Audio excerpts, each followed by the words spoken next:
Votre commandant vous souhaite la bienvenue à bord de la compagnie Dog ADN. Nous mettons tout en œuvre pour vous faire passer un agréable moment. Installez-vous confortablement.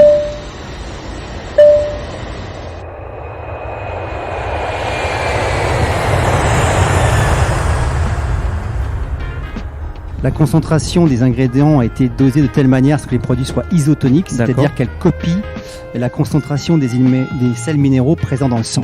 C'est lui, oui, qui nous a dit qu'on avait un des plus gros corners de France. Après, on a tout misé là-dessus, grâce aussi au club.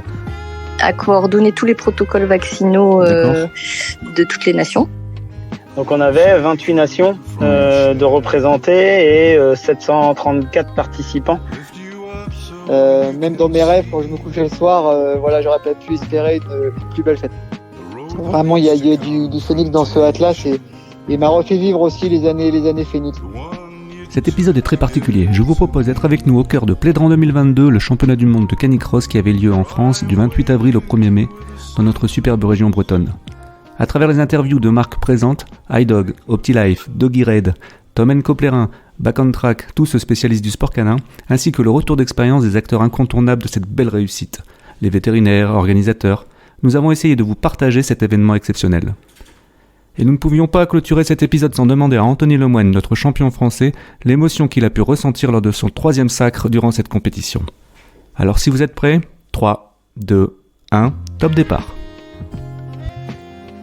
Bienvenue sur Dog ADN. Alors nous avons la chance aujourd'hui d'être à Plédran pour la Coupe du Monde 2022 et nous sommes en compagnie de François qui représente la marque Doggy Red qui est une boisson de récupération pour les chiens de sport. François, peux-tu nous présenter un petit peu la gamme de tes produits et les avantages pour nos toutous ? Oui, alors il s'agit en fait de boissons, donc parfaitement liquides, contenant un certain nombre d'ingrédients. La concentration des ingrédients a été dosée de telle manière à ce que les produits soient isotoniques, c'est-à-dire qu'elle copie la concentration des sels minéraux présents dans le sang. D'accord. Donc ce qui permet l'isotonicité, permet une absorption complète des différents nutriments. Donc nos produits ont pour but d'hydrater, d'apporter en fait des éléments pour les entérocytes, donc pour les cellules intestinales. D'accord. Donc on a différents ingrédients. Je vois que tu as des prébiotiques également à l'intérieur. Oui, une très forte dose en fait de prébiotiques qui nourrissent, donc c'est des fibres végétales qui sont là pour nourrir la flore intestinale et donc pour apporter en fait une bonne digestion et pour que les selles en fait des chiens soient bien parfaites et bien moulées, quoi. Voilà. En termes de conseils, tu dirais que ces boissons doivent être prises avant compétition, après compétition ou des chiens qui ne font pas de compétition? Est-ce que tu peux nous dire un petit peu? Alors ça s'adresse à tous les chiens, Donc pour les chiens de compétition, donc on recommande une utilisation avant l'effort, 1 heure avant l'effort, donc pour fournir bien sûr l'hydratation, les sels minéraux, des petites quantités d'énergie. D'accord. Et ensuite après l'effort, le produit doit être donné 10 minutes après pour la récupération musculaire, pour diminuer le volume de crampes en fait. Donc on a fait des tests scientifiques permettant de démontrer cette indication. Donc ce qui est important de noter, c'est que la base du produit, donc c'est l'appétence. Donc nos produits sont totalement consommés par les animaux. Oui, je confirme pour avoir essayé et puis le voir sur le stand. Alors en fait, c'est des protéines du foie de poulet que les chiens adorent. En fait, voilà, ultra appétant. Quand on fait des tests en comparant la consommation d'eau par rapport à la consommation du Doggy Red, on est sur des rapports de 1 à 4. Donc les chiens vont boire tout et comme le produit est parfaitement dosé, même s'ils boivent énormément de Doggy Red, il n'y aura aucun effet sur le risque de diarrhée osmotique en fait. Donc les selles resteront parfaites puisque le produit sera entièrement absorbé. D'accord. Je voudrais juste ajouter, François, que tu es quand même vétérinaire. Voilà, tout à fait. Donc c'est important de préciser que tu connais le sujet parfaitement. Celle qui a développé en fait le produit, c'est une anglaise en fait, donc qui a travaillé depuis une trentaine d'années, une vétérinaire dans la réanimation des animaux et qui s'est penchée sur la réhydratation par voie orale des chiens et des chats. Donc, comment réhydrater des chiens malades qui ont été opérés, non pas par la perfusion, mais en fait en utilisant la voie la plus simple, donc c'est la voie orale. D'où l'importance de l'appétence sur des chiens qui sont nauséeux, qui ne veulent plus rien manger. Donc l'objectif, c'est de donner des petites quantités qui vont nourrir l'intestin grêle et qui vont maintenir l'animal avant de passer à une alimentation de transition puis l'alimentation normale. Donc non forcément dédié à des chiens sportifs. Tout à fait. Donc on vise en fait important de le préciser. Ouais, des chiens qui ont des problèmes digestifs avec les prébiotiques et puis des chiens en fait qui sortent. Voilà. Donc ça s'adresse à toutes les races de chiens, à tous les usages en fait. Donc le chien en fait normalement boit très très bien, mais bon, il a subi des stress très nombreux. Oui. Il va très rapidement, il va se déshydrater, y compris en hiver, avec les climatisations, avec les brusques variations de température. Donc l'hydratation, c'est un domaine qui n'a pas été travaillé suffisamment. On a un produit pour le chat, là aussi, là c'est un autre souci, puisque les chats sont des buveurs difficiles. Donc ils ont des carences. Surtout les chats âgés. Voilà, donc on s'intéresse. Donc on est vraiment rénaux, je crois, liés. Tout à fait. La plupart des chats meurent en fait d'insuffisance rénale. D'accord. Voilà. Donc on a vraiment cette connaissance de la physiologie intestinale pour apporter vraiment les éléments nécessaires à cette bonne santé intestinale. D'accord. Voilà. Donc je rappelle le nom, c'est Doggy Raid. Je crois que tu as plusieurs gammes, dont une gamme vétérinaire, non, il me semble. Oui, donc on a aussi donc un produit qui ressemble au Doggy Raid, qui est la base Doggy Raid, mais qui en fait est plus dosé. Là, c'est pour des chiens là qui sont carrément malades, qui souffrent qui ne veulent pas de gastro-entérite, qui ne veulent pas se nourrir. Et l'appétence du produit fait qu'en fait, ils vont consommer des petites quantités de produits qui vont les maintenir en fait. Voilà. Pour un consommateur qui souhaiterait trouver du Doggy Raid, est-ce que tu as une liste de magasins partenaires ou... Alors en fait sur notre site internet on a l'adresse des animaleries qui vendent le produit, on vend aussi par internet. Voilà, donc ça commence à bien s'implanter sur la France. La gamme a été lancée officiellement il y a pratiquement il y a un an, en mars 2021. D'accord. Un peu plus d'un an, donc c'est quand même très récent. Tu peux juste me rappeler, parce que c'est Doggy Raid, mais le nom de la société ? Donc la société irlandaise Tonicity. D'accord. Donc tous nos produits sont fabriqués en Irlande. Très bien. Voilà. Si jamais on veut en savoir un petit peu plus, tu peux me dire le nom du site internet ? Oui, donc c'est www.doggyraid, le nom du produit.com. Donc DOGYRADE.com. Voilà. Merci beaucoup François. Merci Nicolas. Et puis bon courage. Merci. Et puis, remarque, est-ce qu'il faut du courage pour des journées ensoleillées comme celle-là ? Non, c'est extrêmement agréable et très plaisant de discuter avec des gens passionnés. Eh ben bonne continuation. Merci Nicolas. François. Merci. Et on continue notre petit tour sur la Coupe du Monde de Plédran en 2022. Avec un super accueil encore du club Canicross Bretz qui nous a fait une organisation exceptionnelle. On a quand même plus de 700 participants pour cette Coupe du Monde et nous avons la chance d'avoir avec nous Angélique et Gaëtan du magasin Tom & Co de Plérin qui ont un stand magnifique. Ils ont mis vraiment toute leur énergie depuis pas mal de mois, je dirais, et ils vont nous expliquer un petit peu comment ils ont réussi à se trouver aujourd'hui sur le site de la Coupe du Monde. C'est Gaëtan qui va nous répondre, je pense. Bonjour Gaëtan, comment vas-tu ? Ça va bien Nico, merci à toi de m'inviter sur ton podcast d'AGADN. Tu sais que c'est quand même grâce à toi aujourd'hui que je suis initié au canicross, tu as été mon maître, mon père absolu. Bah oui, je suis un peu ton padawan. Si tu es mon padawan. Alors, dis-moi un petit peu comment est arrivée l'aventure Plédran 2022 à ton niveau, à toi. Alors, ça a commencé depuis longtemps, puisque nous, au bout de 6 mois après l'ouverture, d'accord. Tu as ouvert quand, tu peux me rappeler ? Nous en 2017, en avril 2017. Oui, donc ça remonte. Ouais, tout à fait. La genèse. Ouais, c'est ça. Ouais. Et du coup, le club de Plédran, donc le Canicross Bretz, est venu nous voir pour demander de sponsoriser le challenge annuel qu'ils font annuellement. Oui, d'accord. En fait, okay. Voilà. Et nous, on a participé, on a vu que l'ambiance, le club, ils étaient sympas, il y avait une bonne ambiance, donc on s'est dit pourquoi pas, allez, go. Et par rapport à l'initiation au matériel, et parce que c'est quand même un produit hyper technique, puisqu'on a quand même des chiens qui ne peuvent pas se permettre d'avoir du matériel non conforme, comment tu t'es formé ? Comment tu as été formé ? Le club est venu nous voir pour rentrer une marque, parce qu'on n'avait pas de marque de canicross. C'était laquelle ? On était généraliste. C'était la marque Non-Stop. D'accord, ok. Oui, je vois que tu as un super matériel. Tu as toute la collection là. Quasiment, ouais. Enfin, tout ce qui est harnais, baudrier, longe, tout ça, on a tout. Après, on va avoir les manteaux, mais ils ont tellement une gamme étendue. On peut pas tout avoir en magasin.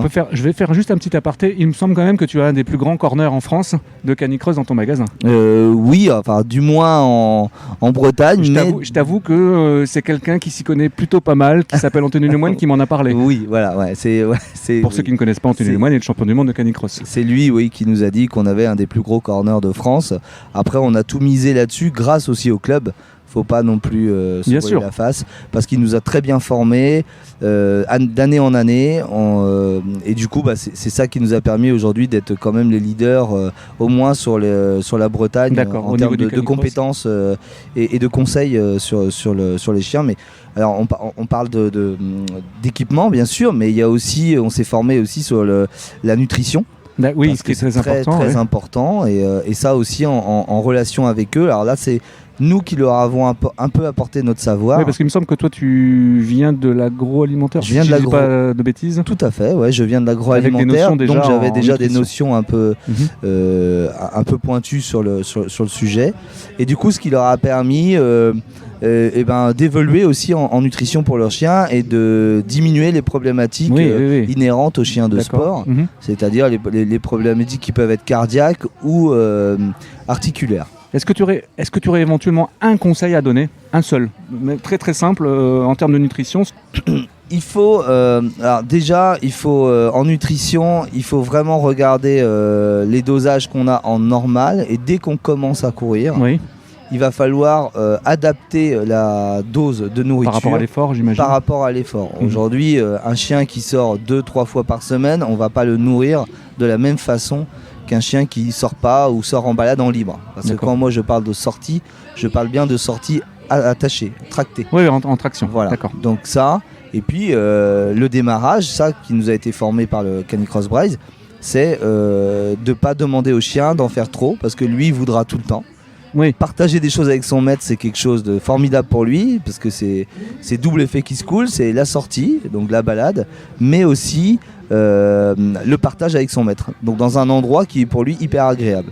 Donc il va dépasser ses limites souvent pour pouvoir continuer à partager ce moment avec son maître, et c'est là où le maître doit être prudent, et donc de ralentir le chien et de lui faire du fractionné, on appelle ça du fractionné. D'accord. Donc pour reposer le période cœur rapide et les articulations. Période rapide. Voilà, c'est-à-dire on va faire 2 minutes, on peut commencer avec des 2 minutes 30 secondes de pause, et voilà, et augmenter assez rapidement. Mais il faut absolument comprendre le chien et savoir qu'un chien ne court pas tout seul, il va pas courir 1 minute tout seul. Il va faire que des arrêts tout le temps, et on le voit tout le temps en libre faire des arrêts. Donc ça, c'est très très très important de bien mettre la morphologie du chien en avant et de bien comprendre sa façon d'être en fait. Alors comme j'ai la chance d'être avec toi avec vous, Angélique aussi bien sûr, depuis déjà 2 jours maintenant, j'ai toujours des oreilles qui traînent, et je me suis aperçu que tu donnais pas mal de conseils en comportement canin. Tu n'aurais pas été formé par quelqu'un que je connais, je pense? Oui, tout à fait, que tu as vu aussi, effectivement. Nous, une approche plutôt éthologique. Tout à fait, on est plutôt dans le comportementalisme éthologique. Donc on a été formé par Guillaume Richard, et du coup ça nous a permis aussi de mieux comprendre, de mieux cerner le chien, mais le chien et tous les animaux, parce que l'approche justement de Guillaume Richard n'est pas basée sur un animal, mais sur l'individu. Multi-espèce. Voilà, il est multi-espèce, et c'est l'individu qui importe et non pas la race. Donc ça, c'était une nouvelle ouverture d'esprit pour nous, ça nous a quand même fait changer beaucoup de choses. Moi, j'avais déjà des bases en comportement, parce que j'ai toujours aimé ça, et j'ai toujours eu des comportementalistes pour mes chiens. Mais tu as peut-être changé ta vision? Mais sur certaines choses, j'ai changé ma vision, et j'ai augmenté mes connaissances là-dessus pour adapter mon aide à mes clients. Voilà. Alors que ce soit en canicross, parce que le comportement, on peut le faire aussi en canicross. D'accord. Mais dans la vie de tous les jours, dans le magasin, donc de donner des bons conseils sur des problématiques. Alors en toutes plus, bêtes, je me suis aperçu dans la méthode que je connais un peu forcément. Oui, de toute façon, mais que c'était des. Alors ce qui est assez surprenant, c'est que c'est des méthodes. En plus, on a pu le faire en live avec des chiens de compétition, donc qui sont tendus parce qu'ils sont prêts, ils veulent courir, tout ça. Et il y a des solutions très très rapides en prenant en compte l'animal en tant qu'animal, donc à travers ses yeux. Des solutions rapides qui permettent d'arriver très rapidement au calme, à retrouver le calme. C'est ça, parce qu'on oublie aussi qu'on a domestiqué le chien, et que du coup on lui donne beaucoup d'ordres, beaucoup de choses, beaucoup de balades, on l'aime, il a de l'amour, ça, il n'y a pas de souci. Mais il y a une chose qui lui manque par rapport à la nature ou par rapport à l'extérieur, et c'est pour ça qu'il aime aussi les balades, c'est la réflexion. je veux dire, aujourd'hui, s'il est à la maison, à l'intérieur ou même en extérieur, on peut avoir 2 hectares de terrain, ça ne changera rien. Oui, parce qu'il aura fait il aura le tour connu il aura besoin ces 2 hectares, son... tout à fait, il a besoin de s'enrichir et ça, on l'oublie. Et sur cette méthode de Guillaume, effectivement, on va travailler la réflexion du chien. Donc, ce qui est super parce que ça va le fatiguer. Tout à fait. Mais le fatiguer, ça va lui ouvrir le cerveau, ça va l'apaiser. Et en plus, on va l'emmener dans des positions de calme, donc le assis ou le couché, par sa seule réflexion. C'est-à-dire que nous, on va donner aucun ordre. C'est lui qui va proposer des solutions et nous, on adaptera à la solution qui nous intéresse. Tout à fait. À l'instant T. Voilà. Et ça, c'est vraiment intéressant. Donc, on l'a fait hier sur un chien. Je crois que j'ai compris. Ouais, dis donc. C'est ça. Et tu l'as vu hier en live sur un chien qui a mordu quelqu'un, un bénévole. Un bénévole au manteau. Très stressé par l'événement. Donc voilà. Donc tout le monde est un peu, pas au 400 coups, mais voilà. Ils font attention. Mais il faut dire qu'on est quand même dans un environnement très sollicitant, avec du bruit, de la vibration, du monde, d'autres chiens. Les chiens calmes qui sont posés, eux, ça leur pose pas de problème, ils font abstraction. Les chiens qui ont légèrement des problématiques de stress, un peu anxieux, bah effectivement, eux, il va falloir qu'ils travaillent beaucoup. Et on l'a vu hier quand il est arrivé, juste en étant en statique, il a baillé 3 fois.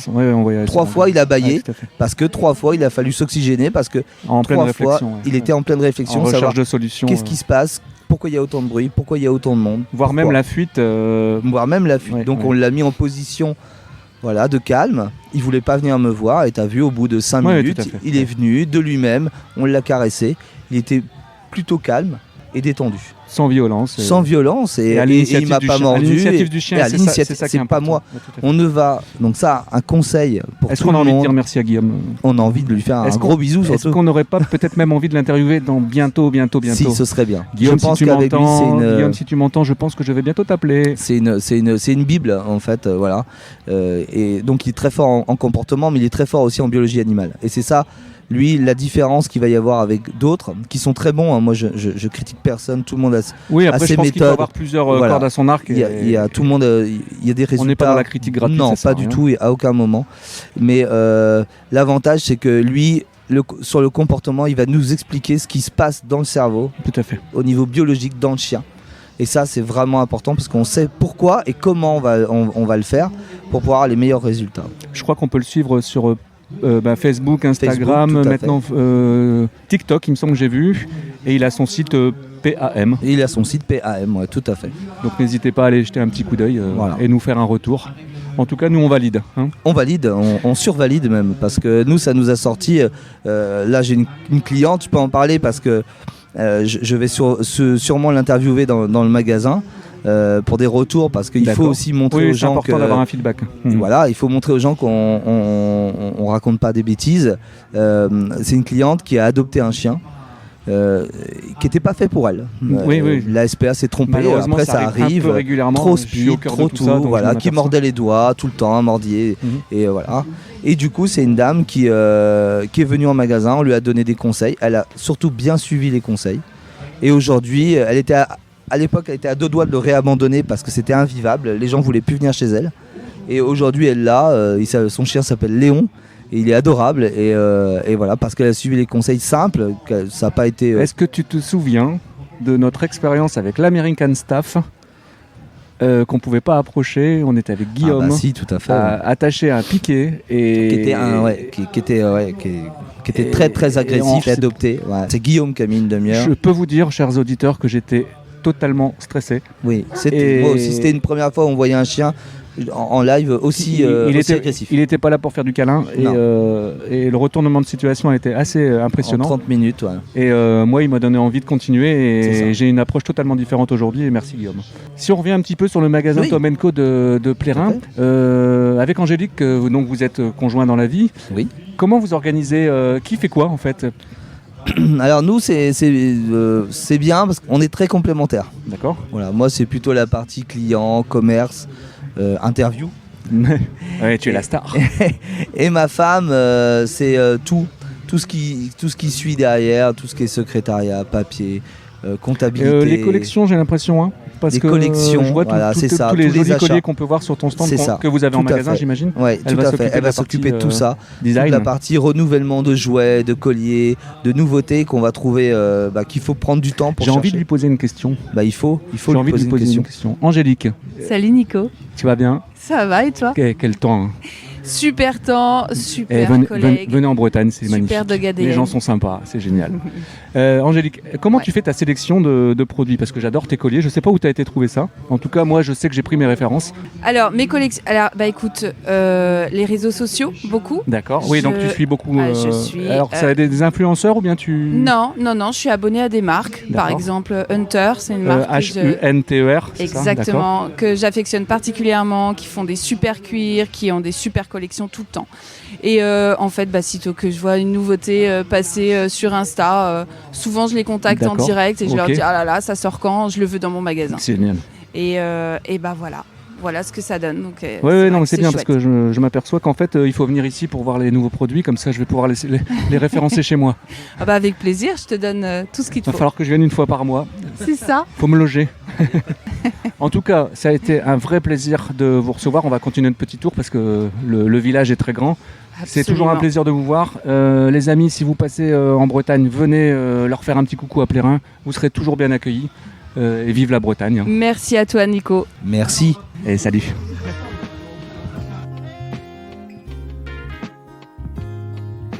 Alors, ça y est, on continue notre petit tour dans le cadre de la Coupe du Monde de Canicross de Plédran 2022.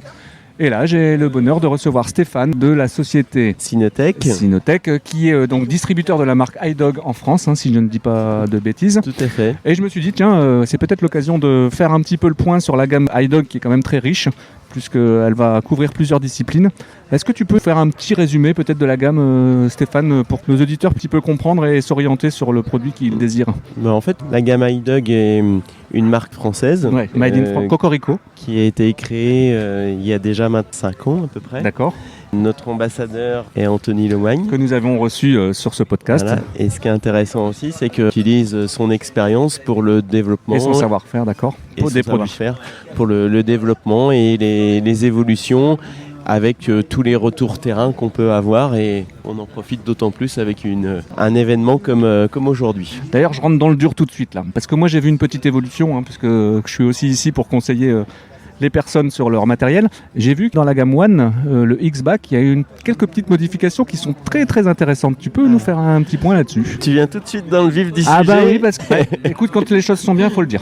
C'est vrai. Donc effectivement, la gamme iDog, on retrouve 3 gammes bien différentes. D'accord, par rapport aux différentes activités, je crois. Voilà, tout à fait. Donc au niveau activité, on va pouvoir avoir la gamme style, par exemple, pour du cani-marche. D'accord. Voire de la cani-rando. D'accord. Et après, on retrouve également la gamme One et la gamme ALM, où en fait, on peut faire du canicross, du cani-jogging, et la gamme Trek, on est plus en mode rando.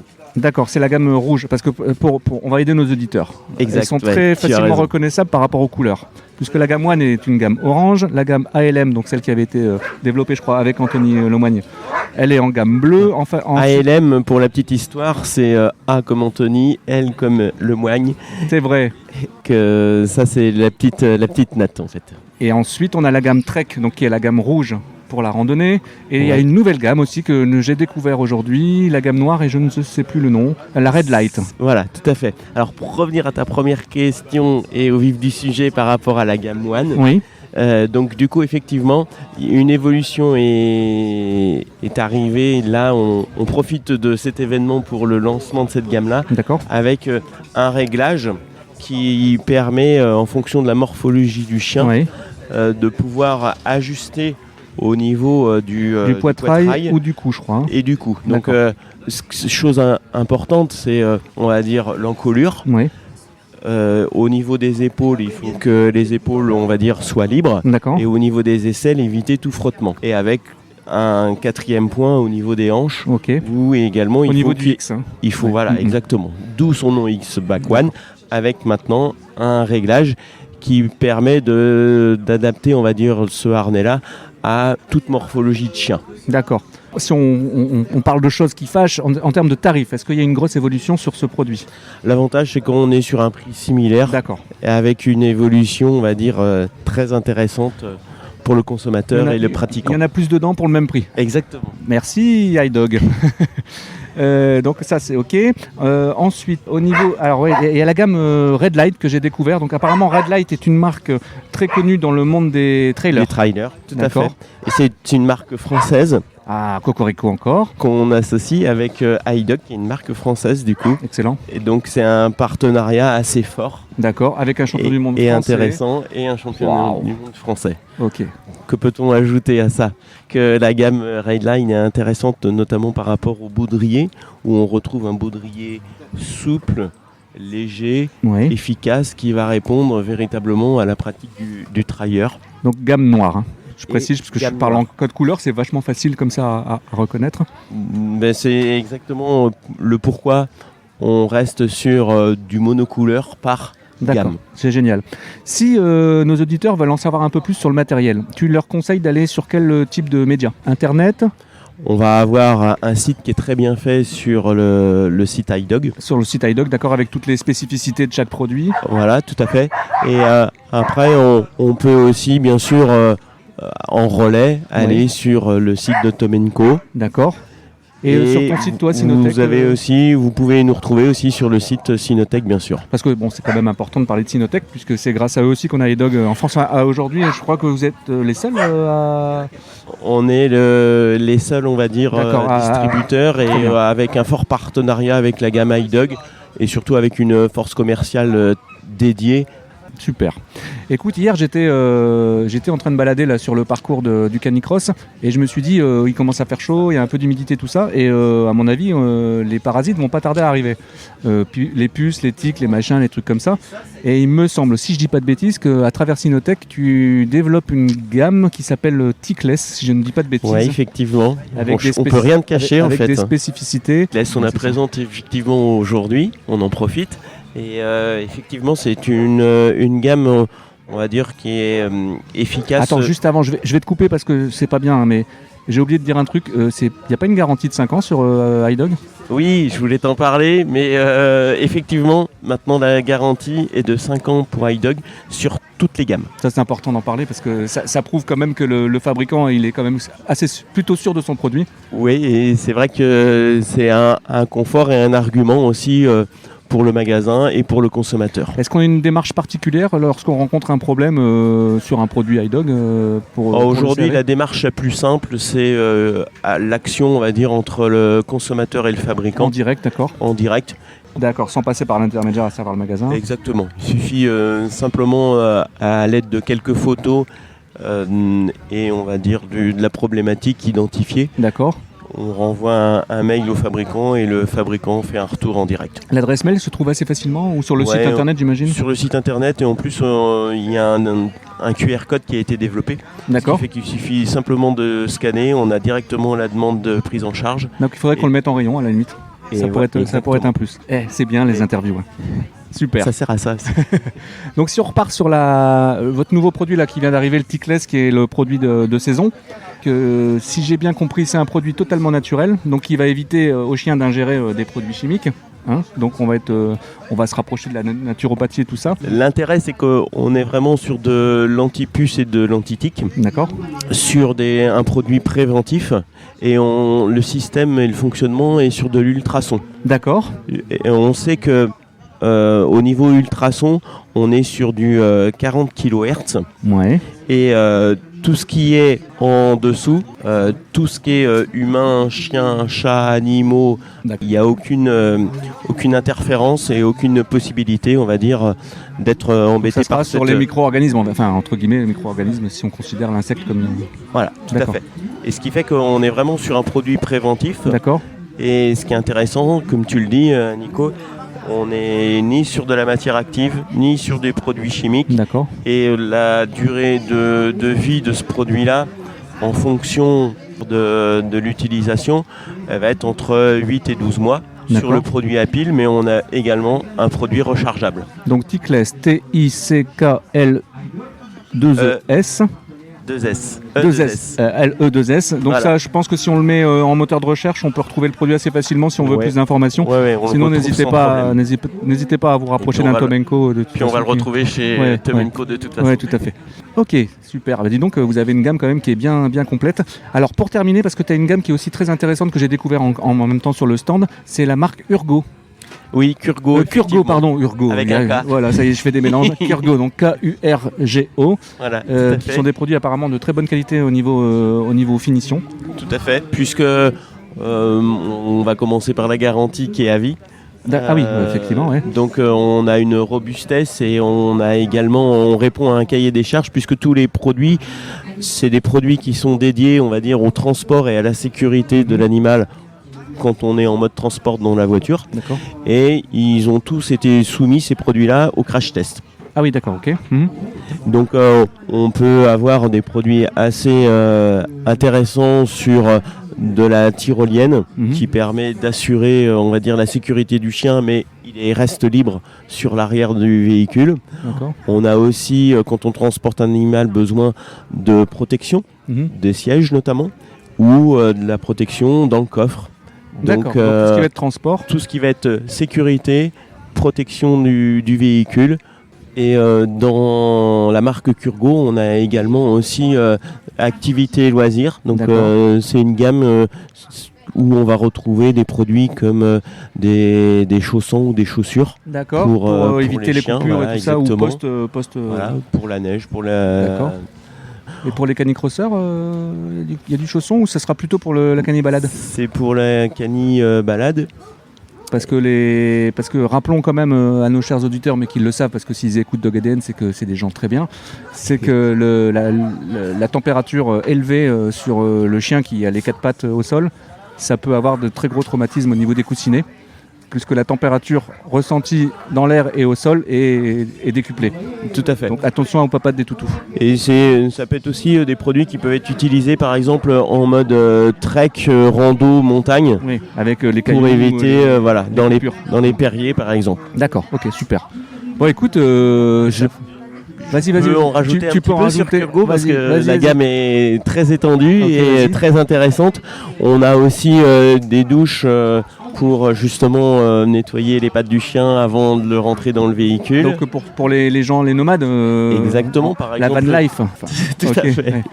Qui est très très très tendance actuellement. Tout à fait. Quand on parle de van life, il y a aussi tous les petits gilets qu'on peut trouver là, je crois, au niveau rafraîchissant, effectivement, etc. Kurgo, effectivement, on est véritablement dans la outdoor. D'accord. On va retrouver des gilets rafraîchissants. D'accord.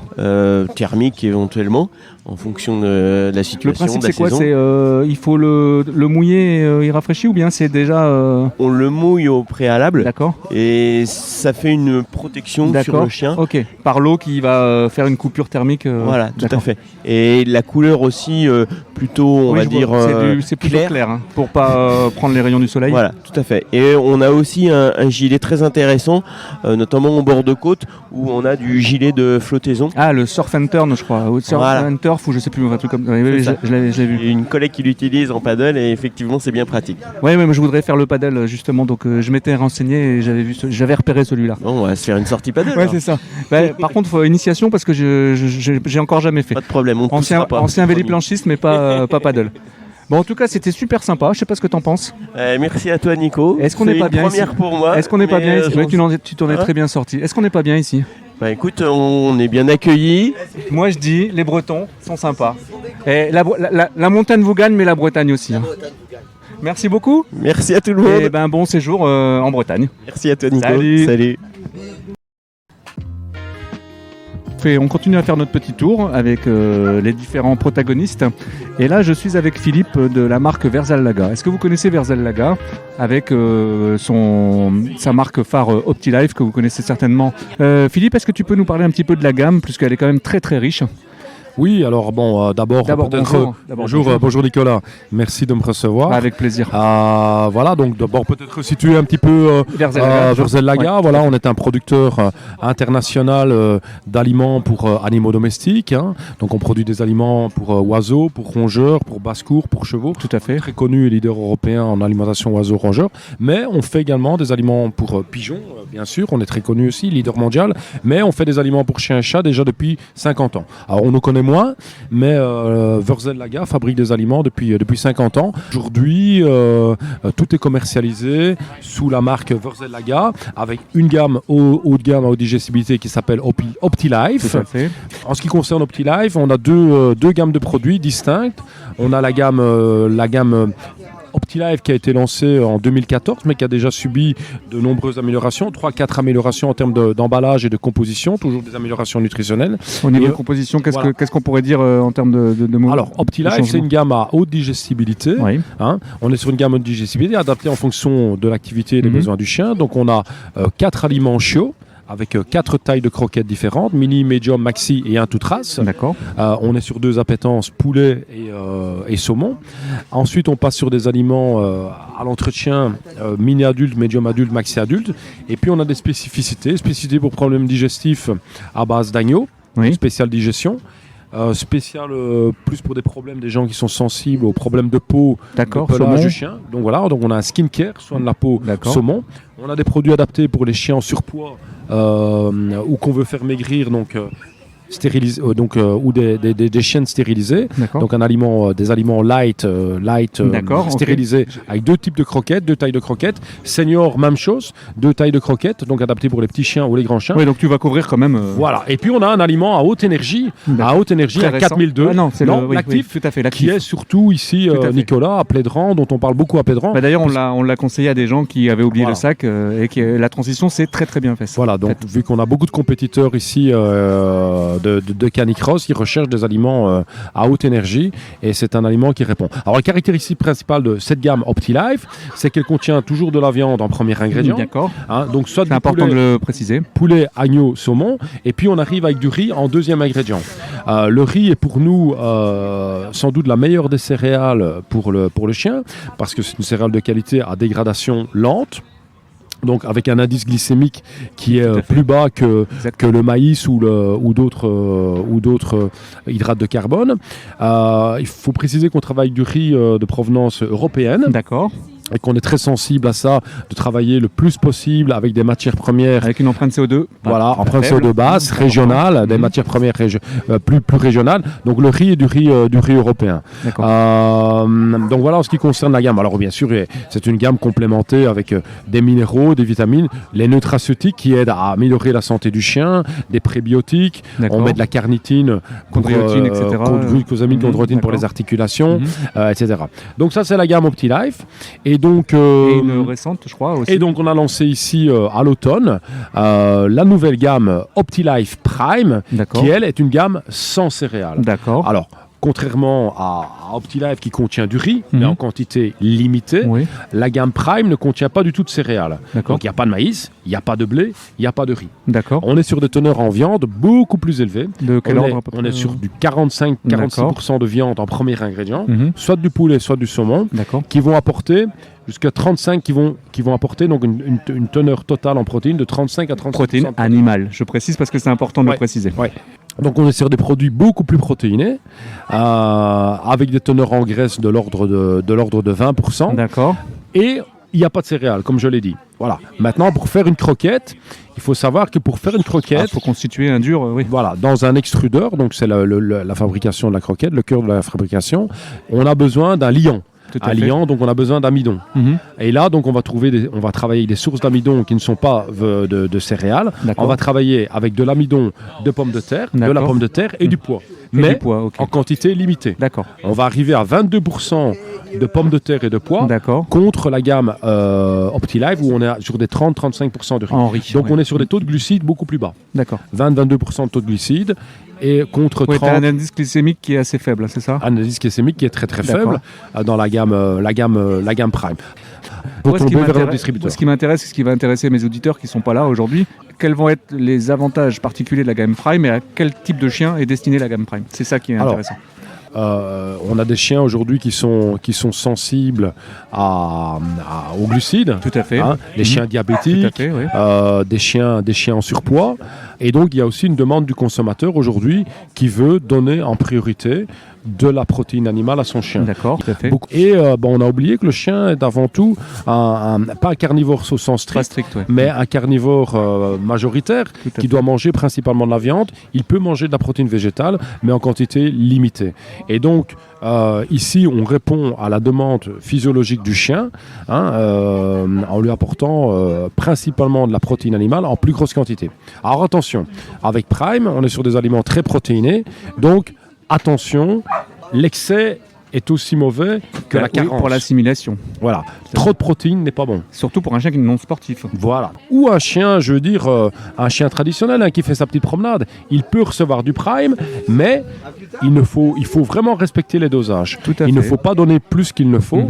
Et donc l'intérêt de doser, donc c'est pour ça qu'on donne toujours un petit doseur avec, de respecter les grammages. Parce que quand tu as des produits qui font 35% de protéines, et que si tu varies de 20 à 30%, voire plus, que le chien est vorace, t'imagines la quantité de protéines que le chien va manger. L'excès de protéines est transformé par les reins, ça fatigue les reins, ça fout les reins en l'air, et l'excès de protéines est transformé en urée. C'est bien que tu le dises, parce qu'avec la sédentarisation justement du chien de ville, c'est important de préciser. Tout à fait. Tu as une gamme pupille en Prime? Alors, on a une gamme pupille également, donc on a un aliment chiot, on a un aliment poulet, et un aliment saumon adulte. Donc on a une gamme très courte aujourd'hui, un centre de recherche. Donc nous avons en permanence chez nous un chenil avec une 50aine de chiens et 200 chats. C'est toi qui les nourris? Alors, c'est pas moi personnellement, d'accord. Mais voilà, on a une équipe de soigneurs. Il va falloir que tu me fasses visiter le chenil. Il faudra un jour, si tu viens volontiers, on te le fera visiter. Et on a des partenariats avec la faculté vétérinaire de Gand. Nos vétérinaires chez Wörsel-Laga sont d'ailleurs diplômés de la faculté vétérinaire de Gand, où ils ont un laboratoire spécialisé en nutrition animale. Et là, on fait des analyses beaucoup plus poussées parce qu'ils disposent d'appareillage et de techniques de laboratoire pour analyser la digestibilité des chiens. Une gamme comme Prime, on l'a lancée donc cette année au mois de septembre, c'est 3 ans de recherche. Je vais prendre un exemple. On a un produit spécifique pour les articulations. L'Optijoint, tu as de la glucosamine, de la chondroïtine, de l'arpagophytum, des anti-inflammatoires naturels.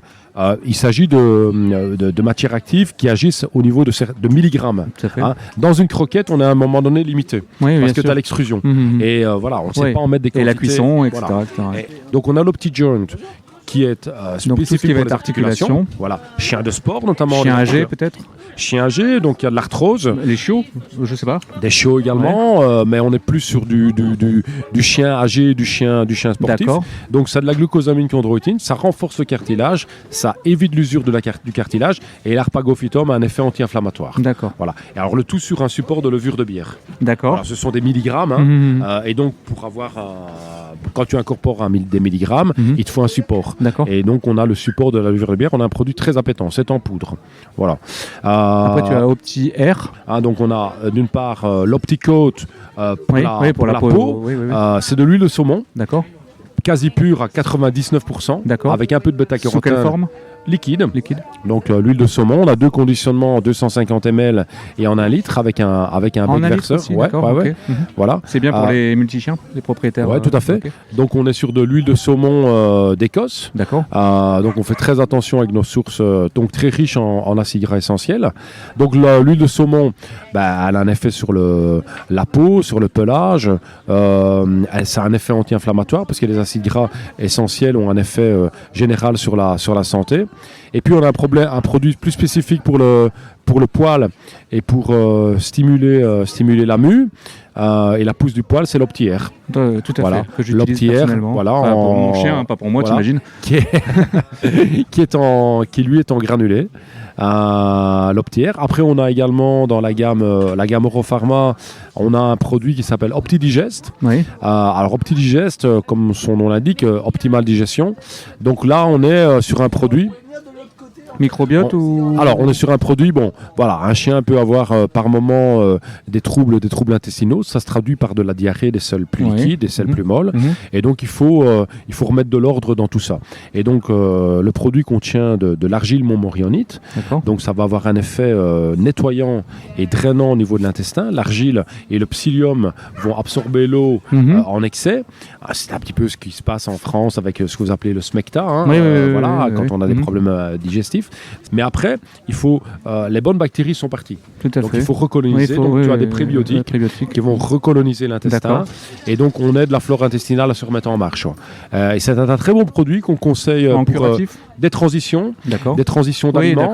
Quand on fait une transition d'aliments qui ne se passe pas très bien, c'est toujours bien de mettre un pot. Après une gastro, par exemple, du chien. Voilà, tout à fait.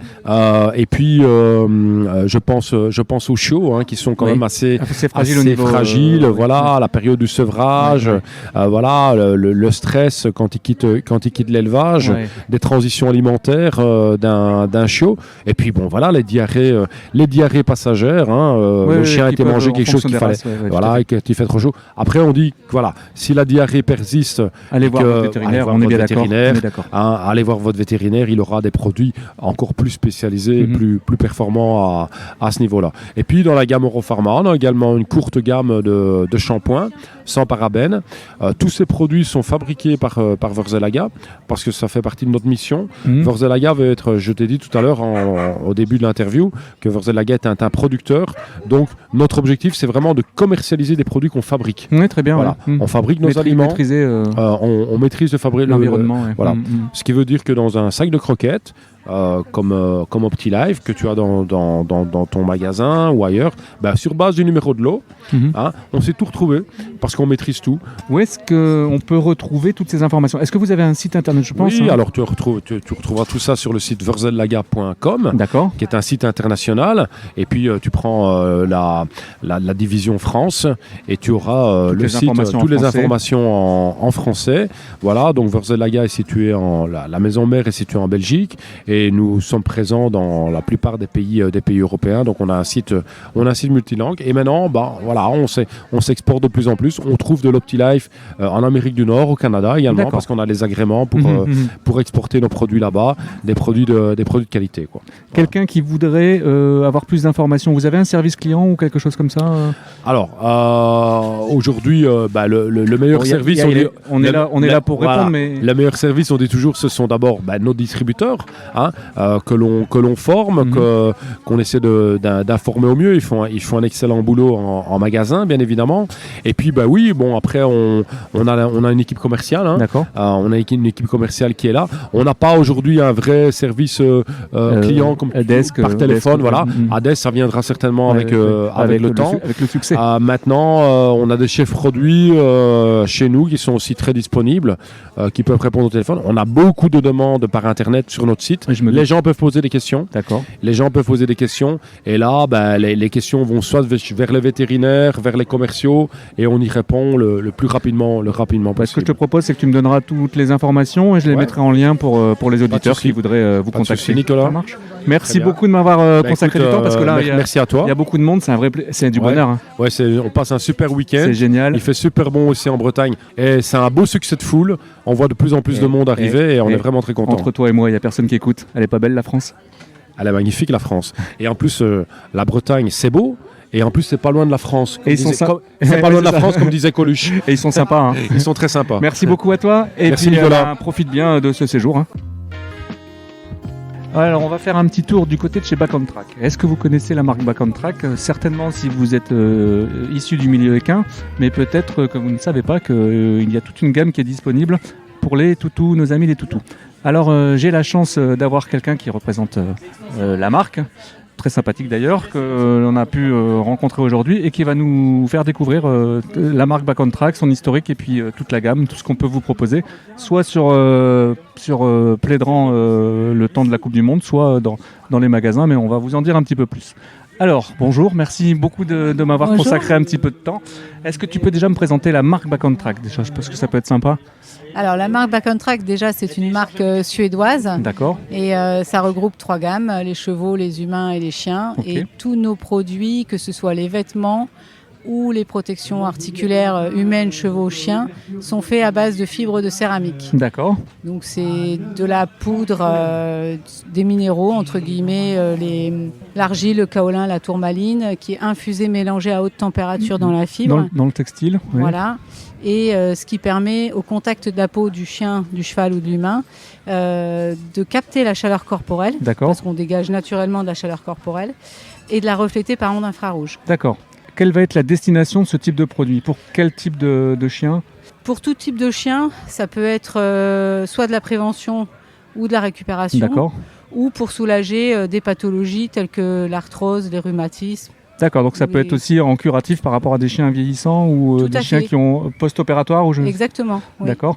Là aujourd'hui, si vous êtes sur Plédran 2022, j'imagine qu'il y a une raison, c'est que vous commencez à être reconnu dans le monde du canicross. Je pense que vous êtes déjà avec des fédérations de sport canin. Agility. Hein. Voilà, on est très présent dans le milieu de l'agility, pas encore dans le milieu du canicross parce que c'est aussi une nouvelle activité. Quels sont tes premiers retours par rapport justement à la fédération d'agility, par rapport aux produits Back on Track? De bons retours. D'accord. Les personnes de l'agility utilisent beaucoup les chemises filées Back on Track. Donc parce que là, il va falloir qu'on précise, parce qu'il y a plusieurs dans la gamme justement, entre les imperméables, etc. Les chemises filées, oui. En fait les sous-couches, les couches extérieures. Alors la chemise filée, c'est une chemise en tissu mèche, donc aérée, respirante, qui a aussi donc en sous-couche la céramique, bien sûr, qui est utilisée donc par ces personnes qui pratiquent l'agility, ils mettent par exemple la veille de la compétition à la maison toute la nuit. Le chien, il est prêt pour la compétition, il fait sa compétition, il revient à la maison et pour éviter les courbatures et les contractures musculaires, on lui remet la chemise filée la nuit, toute la nuit. Par l'effet de chaleur, ça va favoriser la décontraction des muscles. Parce qu'un muscle qui se sent au chaud va se détendre et s'apaiser. Un peu comme nous au bord d'une cheminée, quoi. Exactement, c'est ça. On se décontracte, on se relaxe, quoi. D'accord. Est-ce qu'il y a des contre-indications ? Alors, il y a des contre-indications pour les chiennes ou les juments gestantes, même les femmes aussi enceintes. Non pas parce qu'il y a des effets négatifs, mais parce qu'on n'a pas fait suffisamment de tests. On n'a pas de retour. Voilà, on n'a pas de retour. Donc, on le déconseille.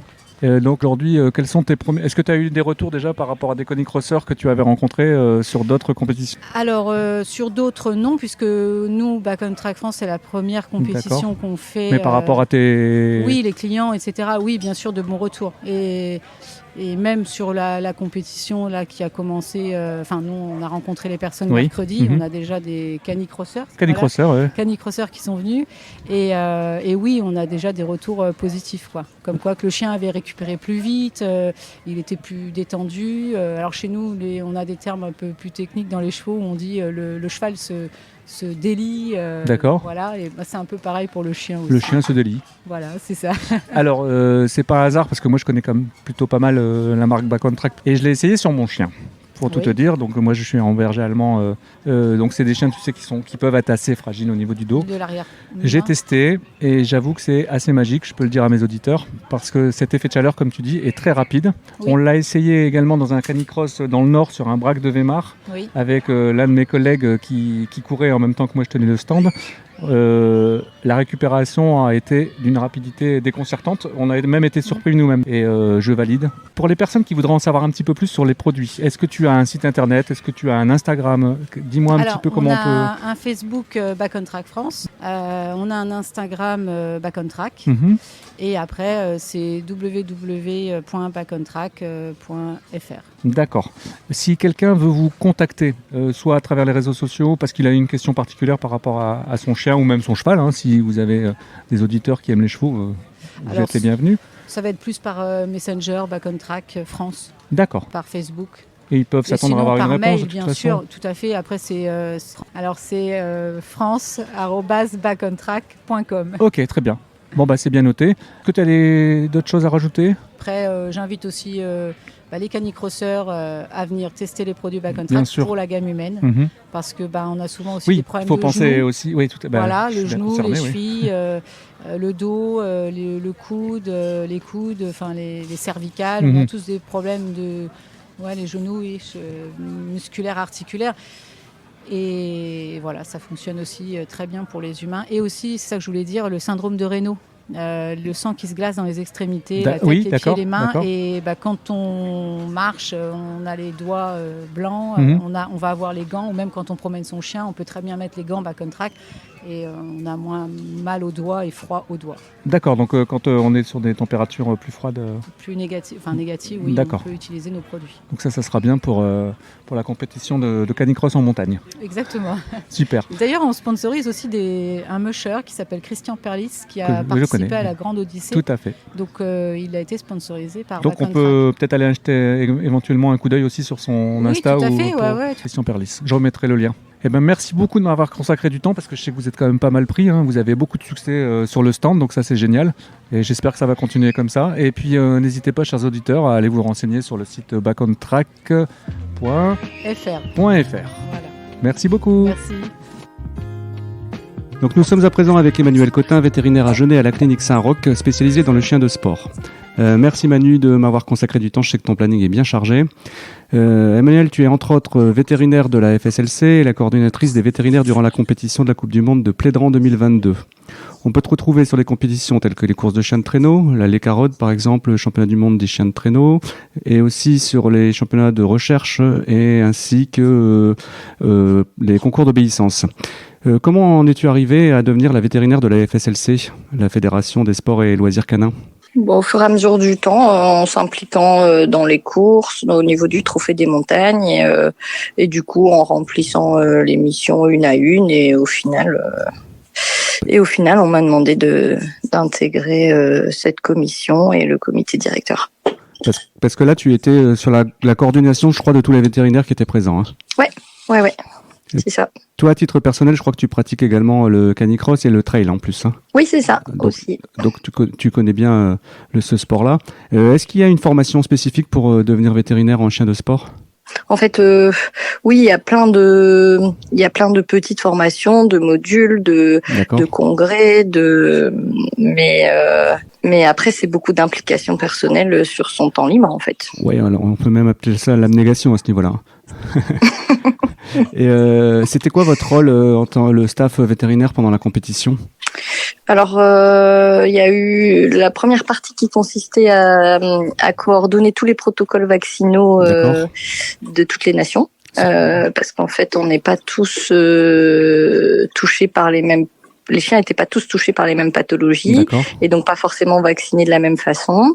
Donc du coup, l'idée, ça avait été de s'aligner sur les conditions de Plédran et donc les vaccinations qui s'appliquent en France. Parce que j'avais discuté avec les Mexicains, apparemment, ils avaient même une quarantaine de 10 jours, je crois. Ouais, c'est ça. Il y avait à peu près 750 chiens, je crois, au départ. Comment vous avez réussi à vous organiser ? Vous étiez combien dans le staff ? On était 4 vétos, donc du coup sur la première partie on a contrôlé toutes les vaccinations à distance par échange de mails, etc. Et ce qui permettait sur place de se consacrer essentiellement à l'examen clinique des chiens et à s'assurer qu'ils étaient tous capables de partir sur les championnats du monde et qui présentaient pas de pathologie qui pouvait être une contre-indication à ça en fait. Il y avait des critères particuliers de contrôle. Le matériel, c'était ton staff aussi ? Ah non, le matériel, c'est pas du tout mon taf, non. Parce que je sais que tu es quand même particulièrement compétente dans le domaine. Est-ce que tu as vu des choses un peu particulières au niveau du matériel, une évolution ou des choses qui t'ont choqué ou pas ? Ou c'était j'ai pas du tout regardé le matériel. Moi, je t'avoue qu'ils étaient, en fait, les chiens passaient le contrôle veto et derrière ils partent au contrôle matériel. Donc c'est quand même arrivé une fois ou deux qu'on nous pose des questions sur la pertinence de tel matos ou tel autre, mais c'est resté vraiment à titre anecdotique, quoi. Donc. D'accord. Et là, pendant la compétition, il y a eu des blessures particulières ou des chiens de... Il y a eu des chiens à qui on n'a pas autorisé le départ. D'accord. Pour des raisons de santé. Il y en avait des souffles cardiaques qui n'avaient jamais été mis en évidence et du coup qui attendaient des examens complémentaires avant de se lancer en compétition. Ouais, la sécurité du chien avant tout. C'est ça, ouais. Des chiens qui présentaient des plaies qui permettaient pas la pratique sportive, ou il y avait aussi des entorses, enfin voilà, des choses qui faisaient qu'on pouvait pas envoyer le chien courir 2 jours d'affilée avec ce genre de pathologie. Je te pose une dernière question parce que je sais que tu es prise. Est-ce que tu as des conseils particuliers à donner aux pratiquants? Parce que là, sur Dog ADN, tu as des pros, mais tu as aussi des particuliers comme moi. Des conseils à donner pour les pratiquants? Toujours bien écouter leur chien, et que quand il y a des changements de comportement ou d'habitude chez un chien de sport qu'on connaît bien, c'est qu'il y a forcément quelque chose qui va pas, et donc du coup de s'en préoccuper sans attendre que ça se signale par des symptômes plus importants, quoi. Donc bien les observer. Ok, super. Voilà, c'est ça. Merci beaucoup Manu, parce que je sais que tu es pressé, et j'espère qu'on fera un épisode plus complet où tu me pourras me parler un peu de tes spécialités au niveau du chien de sport. Ça marche. Merci beaucoup, bonne continuation, à bientôt Manu. Merci Nico, bisous. Merci beaucoup.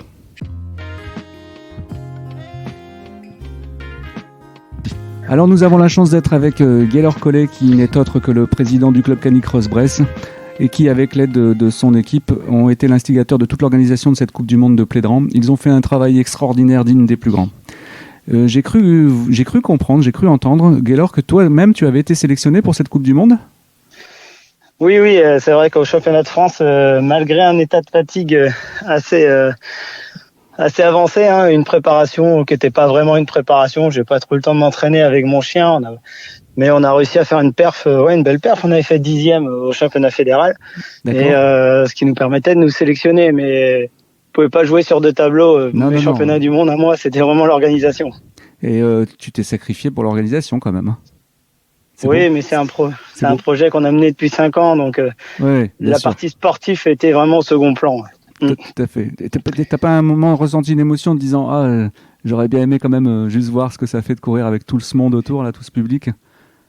Non, j'étais vraiment dans l'organisation, à faire en sorte que tout se passe bien, le stress et voilà, et j'étais vraiment focus sur l'orga. Mon chien a eu la chance de courir avec Michael. D'accord. Donc ça lui permis à lui de faire l'épreuve en cani-VTT, parce que Michael avait eu son chien qui s'est blessé, donc j'avais pu lui prêter mon chien. Donc mon chien a pu participer à la fête, mais pas moi. Et c'est vrai, non, j'ai pas vécu de frustration. Il y a la moitié du binôme qui était présent. C'est ça, c'est ça. J'ai une première question à te poser là. Comment tu vas? Parce qu'après le stress qui était lié à l'organisation, la tension elle est tombée, la fatigue, je pense qu'elle a dû prendre le relais là, non? Ouais, la fatigue milieu de semaine, ça a été vraiment très très dur de se remettre d'aplomb et de récupérer de ce week-end. Il y a eu peu d'heures de sommeil. Un stress permanent, un stress, ça a été en gestion, ça s'est bien passé, mais il y a toujours en fait le cerveau est en route, la fatigue physique. Le détail, le moteur qui gonfle les trucs qui se met en panne, etc. quoi. C'est ça, plein de petits soucis comme ça qui font monter le stress et ces choses-là, mais ça s'est globalement bien passé. Après la fatigue, là je commence à récupérer. Heureusement que j'avais pris une semaine de vacances derrière, parce que sinon ça aurait été très compliqué d'aller au boulot lundi matin. Ouais, enquiller derrière tout ça, c'est compliqué. T'as combien de membres dans le club Canicross Bresse? On va arriver à Canicross Bresse maintenant à peu près à 70 membres, 70 adhérents. Maintenant, je pense qu'après ces championnats du monde, t'as pas une explosion de la demande? Moi, pas encore. J'ai eu 2-3 appels cette semaine, des gens qui se renseignent pour savoir où pratiquer. Donc ça prouve que ça a été mis en lumière. J'en ai échangé aussi avec Tamenko Plérin. Ils ont vu des demandes arriver au magasin. Avec Gaëtan, des gens qui au niveau de Gaëtan, il y a des gens qui viennent se renseigner pour du matériel et tout ça. Donc je pense que ça va prendre petit à petit, mais de mon expérience, on voit qu'à chaque fois qu'on fait un événement ou qu'on fait quelque chose, il faut 1 ou 2 mois pour pouvoir mesurer en fait l'impact. On a aussi eu quelques contacts suite à toutes les publications qu'on avait fait sur les réseaux sociaux. Donc ça c'est génial. D'accord. C'était le but aussi, de mettre le sport en lumière pendant ces championnats du monde, de profiter de cette organisation pour faire découvrir ce sport. Moi, je reste persuadé que c'est un sport magnifique et qu'il manque juste un peu de lumière en fait pour faire exploser. Et j'ai bon espoir que dans notre région, ces championnats du monde participent en fait à une explosion des pratiquants. Et puis il y a un autre point, c'est qu'il y a énormément de gens qui en font sans savoir qu'ils en font en fait. C'est ça. Qui courent simplement avec leur chien et ils savent pas que c'est du canicross en fait. Et je suis déçu d'une chose, moi, c'est les médias. J'ai trouvé qu'ils n'avaient pas joué le jeu alors que c'était extraordinaire. Ça n'arrive pas tous les ans. J'ai trouvé on avait essayé d'avoir quelques médias, on a poussé de tout ce qu'on pouvait. Je pense qu'aujourd'hui, c'est encore un sport, un petit sport qui n'a pas été pris au sérieux par les médias.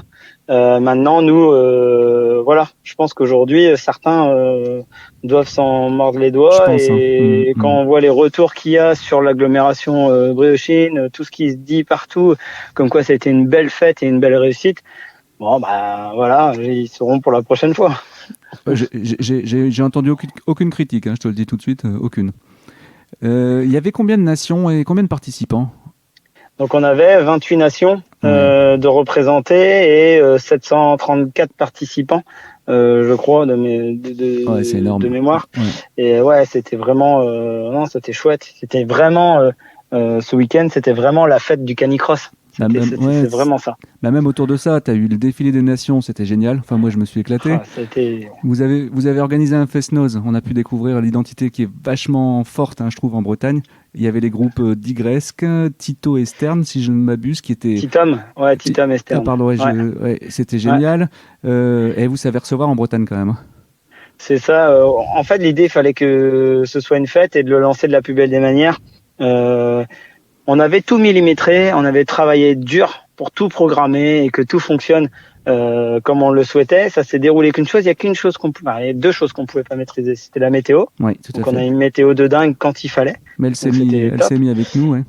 Et bien sûr la partie affluence, le public et tous les gens autour. Ça, on maîtrise pas. Les gens viennent ou ils ne viennent pas. Donc, nous, on avait fait de notre côté tout ce qu'on pouvait au niveau communication. Et là où moi j'ai pris énormément de plaisir, c'est dans le défilé des nations, quand je me suis rendu compte du monde qu'il y avait sur le bord des routes. C'était top. Et en fait là, dès le vendredi soir, je me suis dit ça y est, c'est gagné. On a réussi, c'est comme ça qu'on l'imaginait et ça va se produire et ça va marcher en fait. C'est une grosse fête. C'était vraiment. J'ai envie d'y retourner. Vraiment. tu peux pas nous organiser ça là vite fait? C'est vraiment trop de boulot. Je rappelle quand même qu'initialement la Coupe du Monde elle devait avoir lieu en 2021, mais c'est le Covid qui avait. 2020. 2020. Ouais. Et t'avais remplacé par un challenge. C'est ça. Et en fait, nous chez Canicross Braise, on aime relever les défis. Donc quand on nous met des barrières, en fait l'idée c'est notre seule préoccupation, c'est comment on peut l'élever. Donc c'est vrai qu'en 2020 et 2021, c'était pas possible d'organiser un championnat du monde vu la crise sanitaire. Par contre, nous, c'était de se dire quelles contraintes on a pour pouvoir faire notre challenge. Donc on a été voir la préfecture, on a vu avec la préfecture qu'est-ce qu'il fallait mettre en place comme mesures barrières et tout ce qu'il y avait. On a pris tous ces points-là, on les a levés, ce qui nous a permis de continuer à faire notre challenge en 2020 et en 2021. D'accord. Et surtout de faire des répétitions générales. Pour que le jour J en soit opérationnel. Déjà en octobre 2020, c'était sympa. C'était très sympa le challenge. C'est des challenges qui se sont super bien déroulés. 2020, on avait quelques points de détail qu'on a réglés, qu'on a pu tester sur 2021. Et ça fonctionnait, donc on a continué comme ça. T'as l'ISF, en fait, c'est le gros organisateur, c'est l'International Federation of Canicross. Comment ils en sont arrivés à vous confier au petit village gaulois cette compétition? C'est énorme. Alors, en 2017, nous, on avait posé notre candidature à l'ICF. On leur avait dit, écoutez, nous, Canicross Braise, Plédran, en fait, on serait chaud d'organiser un championnat du monde à Plédran. D'accord. Ce qu'il a fallu pour réussir à obtenir cette candidature, c'est montrer notre sérieux, donc au travers de notre challenge, notre savoir-faire. Donc ça, c'était acté et c'est des choses qu'on sait faire, organiser un challenge. Et après, derrière, c'est aussi d'avoir des soutiens économiques pour pouvoir faire une fête comme ça. Donc avant de se lancer... Tu dois proposer un dossier alors.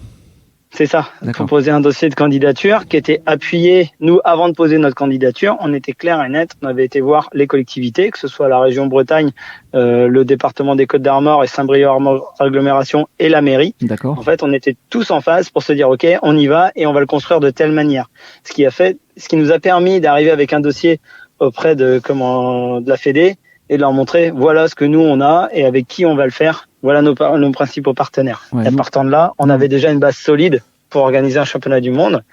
Et la chance qu'on a à Plédran, c'est d'avoir un site magnifique, qui est le bois de Plédran, et qui est collé à la ville.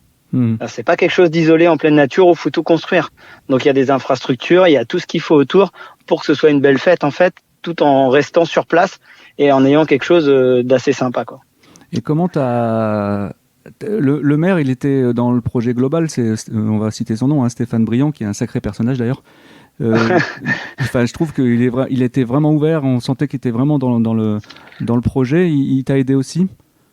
Il m'a aidé de la plus belle des manières. C'est qu'en fait, Stéphane, c'est quelqu'un de vrai. Donc, en fait, si on y va, on y va. C'est oui ou c'est non. Ouais. Donc, voilà, faut le convaincre, lui montrer du sérieux, ce qu'il n'y aura pas sur n'importe quel projet bien sûr.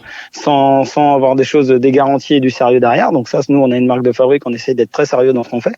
Donc, à partir de là, une fois qu'il y a de la confiance, avec Stéphane, en fait, lui, il m'a ouvert les portes de son réseau pour avoir des contacts auprès de l'agglo, auprès du département, de rencontrer des partenaires et de m'aider en fait à lever tous les points de problème qu'on avait. Il a fait partie intégrante et complètement de l'aventure, ça c'est sûr. Avec son équipe, on a fait des réunions en fait tous les mois avec les services techniques, Olivier Collou, l'adjoint au sport. D'accord. Donc avec la police municipale, tout était cadré. On avait une réunion mensuelle pour tout cadrer et tout organiser. En fait, tout organiser cet événement. Ouais, c'était énorme. Ouais. C'était énorme. On peut également souligner la mobilisation des agriculteurs parce que quand tu vois le champ où il y avait tous pas les caravanes mais les mobil-hommes. Le camping. Pardon, c'était énorme. C'était énorme. Ouais. Ouais, il y avait un grand champ, des belles parcelles. C'est ce qui aussi participe à la fête, c'est que ce soit simple et facile d'accès. Et un grand merci aux agriculteurs de nous avoir accompagnés et suivis dans ce projet et permis de l'organiser de cette manière-là. Sans eux, ça aurait pas été possible. Si les champs avaient été en culture, il y a des terrains qui sont restés en herbe pendant 2 ans pour nous permettre de le faire. Enfin. D'accord. Voilà, tout le monde a joué le jeu et c'est super important que les agriculteurs aient joué le jeu avec nous. On dit les Plédranais, je sais pas, les gens de Plédran. Ouais, les Plédranais, ouais. Et apparemment ils étaient mobilisés aussi et ça va, t'as pas eu de retour post compétition? Moi les Plédranais sont ravis, sont fiers de leur commune. Ils peuvent. De ce qu'on a organisé et ils ont répondu présent. On les a vus tout le week-end. La commune était en fête. C'est vraiment quelque chose de super sympa en fait. Et les Plédranais ont été en fête le temps d'un week-end. Et je pense qu'on en avait besoin aussi tous sortis d'un confinement et d'un climat compliqué, de passer tous un week-end. Tout le monde était heureux de se retrouver avec le sourire. Et ça a fait du bien à tout le monde. Ah oui, je confirme. Ça vaut tous les médicaments du monde, ça. Exactement. Ça aurait été impossible sans la présence des bénévoles. Je voulais le souligner parce qu'ils ont été énormes. Ils étaient combien à peu près? Il y avait 250 bénévoles. Bien sûr des Plédranais, des canicrosseurs qui sont venus de partout en France aussi, qui voulaient aussi être bénévoles. Des associations aussi de Plédran, parce que faut savoir qu'on a un riche territoire un riche noyau associatif à Plédran. Il y a plus de 100 associations à Plédran. Et il y avait une bonne partie des assos plédranaises qui étaient présentes pour nous accompagner à tenir des buvettes, de la restauration, des choses comme ça, ou faire des crêpes, des galettes. Au niveau du village, accompagner tout ça. Il y a même des assos hors Plédran qui sont revenus. Donc tout le monde a joué le jeu et aujourd'hui tout le monde est fier d'avoir pu participer à cet événement. Donc c'est vraiment quelque chose qui dépasse Canicross Braise et c'est ce qu'on souhaitait nous en tant que Canicross Braise, c'était de mettre un peu côté Canicross Braise et organiser une fête tous ensemble en fait à Plédran quoi. C'était top. Aujourd'hui, j'imagine que tu as des retours sur l'organisation, c'est dithyrambique, j'imagine. Les retours sont plus que positifs, les réseaux sociaux sont noyés on a énormément de retours positifs sur les réseaux sociaux, les gens nous remercient.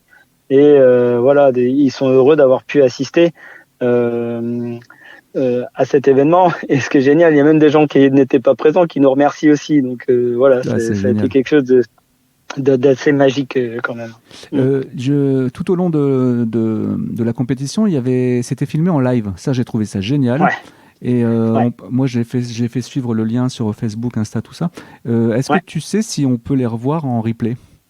Alors, il y en a sur Plédran 2022 déjà qui tournent. D'accord. Il y a des replays qui tournent, certains. Donc, normalement, oui, on doit pouvoir les retrouver en replay, une partie des lives ou toutes ces vidéos-là. Donc, faut que je regarde un peu avec l'équipe. On avait une équipe de dingue aussi sur la vidéo. Ouais, c'était, oh là là, ils ont fait des trucs. Les commentaires, ils étaient au top.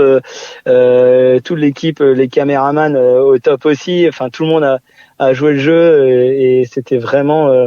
Ouais, c'était vraiment super cette partie vidéo là, on la regrette pas du tout. Avec les drones et tout, c'était génial. Ouais, c'était vraiment top. De toute façon, j'invite tout le monde à aller sur Plédran 2022 parce que il y a vraiment beaucoup d'images et de vidéos, c'est vraiment top. Voilà. Et après, les photos, on va les retrouver par contre sur Canicross Brest, donc il faut demander à accéder à la page Canicross Brest. Il y a énormément de photos sur cette page là. Ouais, parce que ça peut plaire aux participants qui aimeraient garder une image de ces 2 jours. Oui, tout à fait. Au niveau de la sécurité, alors moi j'étais super surpris, mais il y avait une sensation de bien-être et de sécurité, c'était incroyable. Et pourtant, je ne voyais personne dédié à la sécurité. Je crois que tu avais prévu ce qu'il fallait, mais c'était ils étaient d'une discrétion. Il y avait des vigiles, il y avait de la sécurité, et après on avait travaillé aussi avec la gendarmerie, qui ont joué le jeu et qui sont venus avec nous en fait. Il y avait, je crois, 7 personnels de gendarmerie mobilisés autour de l'événement, à se relayer, à faire des rondes régulières, à venir, à passer. Et en fait, ça s'est super bien passé. Mais on est dans un milieu du canicross où c'est pas quelque chose où il y a des problèmes de sécurité. Et Plédran, c'est une commune aussi calme. Voilà, il n'y a pas eu, on a eu zéro problème autour de la sécurité. Tout s'est vraiment bien passé et la gendarmerie nous a bien accompagnés là-dessus, et c'est rassurant aussi de voir des rondes de gendarmerie, de voir des choses. C'était quand même super rassurant pour les gens. Et dans le bilan, il y a un truc quand même qu'il va falloir. Combien il y a eu de fûts de bière, de cidre et de galettes de saucisses? Alors en saucisses, je crois que c'est 3500 saucisses qui ont été grillées. Oh mon Dieu. En fûts de bière, je crois que c'est 85 fûts de bière, et en frites, il y a eu 800 kilos de frites de cuites. Donc il y avait une équipe de dingue, partie frites et saucisses, avec un système extraordinaire de cuisson. Ils ont battu le record de leur remorque. Non, c'était vraiment extraordinaire. Ils ont bossé comme des dingues. C'était un traiteur ou bien c'était des bénévoles? Non, c'était des bénévoles de l'amicale laïque de Plédran, D'accord. Qui ont fait ça. Ouais, c'était vraiment et les gars, ils se sont éclatés tout le week-end, et c'est pareil, ils sont heureux d'avoir participé à ça. Et quand est-ce que tu crées ta société d'événementiel? Non, j'ai pas cette ambition-là. J'ai des idées, j'ai des envies. Moi, je peux te dire que les compétences, tu les as. Ouais, mais c'est pas moi tout seul. Non, j'allais signaler, t'as un bureau, t'as des gens qui t'ont accompagné. C'est ça. Le bureau, il y a combien de personnes dans ton bureau là? On était 7 dans le bureau. Chacun était. En fait, ce qui est super important pour que ça fonctionne, un événement comme celui-là, il faut mettre les bonnes personnes aux bons endroits. Et je pense que c'est ce qu'on a su faire, et ça a participé à la réussite de l'événement. Ouais, c'était génial. Bon, et maintenant? Et maintenant, on va retravailler sur notre challenge annuel. Continuer à travailler c'est une belle sur fête notre aussi, challenge. Moi, j'adore. Et voilà, le faire grandir et faire les choses comme il faut pour essayer de faire en sorte que nos partenaires continuent à nous suivre bien sûr. sur notre challenge. Et pourquoi pas faire un challenge? Il y a plein d'étrangers qui sont prêts à revenir sur notre challenge, donc pourquoi pas faire un challenge international ou des choses comme ça, l'ouvrir en fait au plus grand nombre de faire quelque chose de sympa. On a le site de Plédran qui est quand même assez sympathique. Les gens ont pris plaisir. Nous, on serait heureux d'accueillir en fait des étrangers tous les ans sur notre challenge, et puis aussi continuer à faire grandir notre challenge. C'est tout ce que je vous souhaite, et vous le méritez. Gaylor, merci beaucoup de m'avoir consacré du temps, parce que je sais que là, il va falloir faire un petit temps de pause là avant de reprendre le travail. Essayer de profiter un petit peu du week-end, donc je vais te laisser du temps pour profiter de ton week-end, quoique tu es en train de déménager le site. On finit les derniers démontages là. On a enlevé la grande bâche qui était à l'entrée du bourg. Là, ça y est, là, on vient de la déposer. Et voilà, ça signe la fin de cette aventure là. Pas un petit pincement de cœur, ça va? Non, parce que ça s'est tellement bien passé que voilà, faut passer à autre chose. Faut pas rester bloqué sur un événement. Faut savourer ce qui s'est passé. Maintenant, faut passer à autre chose. Et puis voilà, on va le digérer, parce que faut un peu de temps aussi pour récupérer de ça, parce que c'est quand même quelque chose. Ça a été intense et fatigant, plaisant, mais intense et fatigant. Maintenant, faut récupérer pour rebondir et repartir de plus belle sur un nouveau projet. Encore félicitations à toi et à toute l'équipe, tous les bénévoles, les Plédranais, le maire et tout, parce que c'était exceptionnel. Merci beaucoup. Merci à toi, toujours. Et à très bientôt. À bientôt. Salut. À droite, regardez-le, avec son maillot ciel et blanc, il est parti pour une aventure. Il pouvait l'emmener sur un départ prudent. Atlas est dans une forme éblouissante. Bravo Anthony, encore une fois. Ouais, merci. Je suis déjà encore merci pour l'accueil et cette confiance. Et oui, je suis vraiment ravi de ce qui s'est passé ce week-end. Même dans mes rêves, quand je me couchais le soir, j'aurais pas pu espérer une plus belle fête. Est-ce que personnellement tu t'attendais ou pas au 3e titre? Parce que tu avais tout fait pour, mais est-ce que ton corps te disait vas-y mon grand, je pense qu'on est prêt, ou tu avais des doutes? On a toujours un peu de doutes, mais... Non, les voyants étaient au vert. Je savais comment Atlas était entraîné, je savais comment j'étais préparé. Après, il y avait beaucoup d'inconnus, à savoir le niveau des concurrents évidemment, bien et sûr. Puis tout ce monde sur le parcours pouvait aussi altérer le comportement des chiens. On n'a pas autant de bruit, de spectateurs sur les courses en temps normal. Donc il y avait des choses, évidemment que je maîtrisais pas, mais j'avais mis tout bout à bout pour que tout se passe du mieux possible. Et quand l'essai est transformé, c'est juste magique. Alors évidemment, il y a le titre au bout, ça c'est une certitude. Mais il y a aussi et surtout le partage avec les gens, quoi. Moi, ce que je retiens, c'est ça. Extraordinaire. C'est le bruit, c'était extraordinaire. Les applaudissements, les encouragements, les étreintes et tout. Enfin, on voit qu'il y avait de l'émotion, et quand le sport apporte de l'émotion comme ça aux gens, on se sent grandi, quoi. Porté même. Ouais, c'est ça, vraiment porté. Et sur le dernier kilomètre du dimanche, j'avais de l'avance, et je me suis dit allez, déroule, profite de chaque foulée. Je tapais dans les mains des gens, j'exaltais, et voilà, c'était vraiment incroyable. J'aurais pas pu imaginer un plus beau dernier kilomètre, quoi, franchement. Sur le parcours du dimanche, moi j'étais au bout de la ligne droite, donc le départ, ligne droite et virage à 90 gauche. Moi j'étais au bout de la première ligne droite, toi tu étais deuxième à ce moment-là. Ensuite vous rentrez dans le bois, je cours pour arriver à l'arrivée, et je te vois arriver mais largement à l'avant. Je me suis dit mais qu'est-ce qui s'est passé dans ce bois? T'as fait des croche-pieds ou quoi? Ouais, non, j'avais une entorse le samedi, en plus, je voulais absolument pas prendre de risques. Je me suis dit que j'allais partir prudemment, et puis prendre les 2 premiers virages tranquillement, et puis accélérer dans toute la partie montée qui nous amenait au bois. Et c'est là où j'ai fait l'effort et où j'ai décroché un peu tout le monde.